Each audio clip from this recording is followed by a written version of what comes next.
خوشاب سے ہمارے bureau chief راجہ نور الہی عاطف کی خصوصی رپورٹ کے مطابق سٹی پریس کلب کراچی کے آنری کارسپونڈنٹ سینئر صحافی راجہ نور الہی عاطف کو تحریک منہاج القرآن ضلع خوشاب کی طرف سے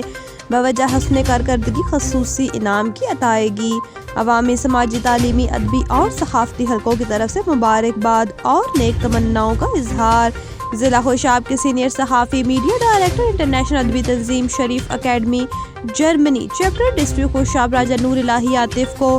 دینی محافل کی پرنٹ اور الیکٹرانک میڈیا میں بہترین کوریج کروانے کے اعتراف میں تحریک منہاج القرآن تحصیل نورپور تھل کے زیر اہتمام خصوصی نشست کے دوران صدر تحریک منہاج القرآن ضلع خوشاب ملک غلام محمد صفدر ایوان کی طرف سے خصوصی انعام عطا کیا گیا۔ تقریب میں صدر منہاج القرآن تحصیل نورپور تھل محمد سعید رحمانی، ناظم اعلیٰ منہاج القرآن سیٹ محمد رضوان، مقامی رہنما حافظ شیر افضل ایوان، ناظم گوشہ درود نورپور تھل ملک عمیر حسن مغل، ناظم دعوت ملک محمد شکی جوڑا، ناظم ممبرشپ ملک قمر عباس بہوڑ، سابق وائس چیئرمین نواب احمد حیات،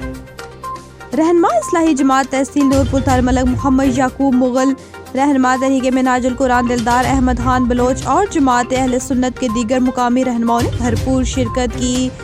دوران تقریب مقررین نے کہا کہ ہم ضلع خوشاب کی صحافت کے سرمایہ افتخار راجہ نور الہی عاطف کو تعمیری و مثبت صحافت کے فروغ اور خصوصی دینی محافل کی بھرپور میڈیا کوریج کروانے پر زبردست خراج تحسین پیش کرتے ہیں اور ان کے تمام اداروں کی انتظامیہ کے بھی بے حد ممنون و مشکور ہیں۔ اس موقع پر سٹی پریس کلب کراچی کے آنری کارسپونڈنٹ راجہ نور الہی عاطف نے خصوصی انعام و اکرام سے نوازنے پر تحریک منہاج القرآن ضلع خوشاب کے جملہ قائدین کا تہہ دل سے شکریہ ادا کیا۔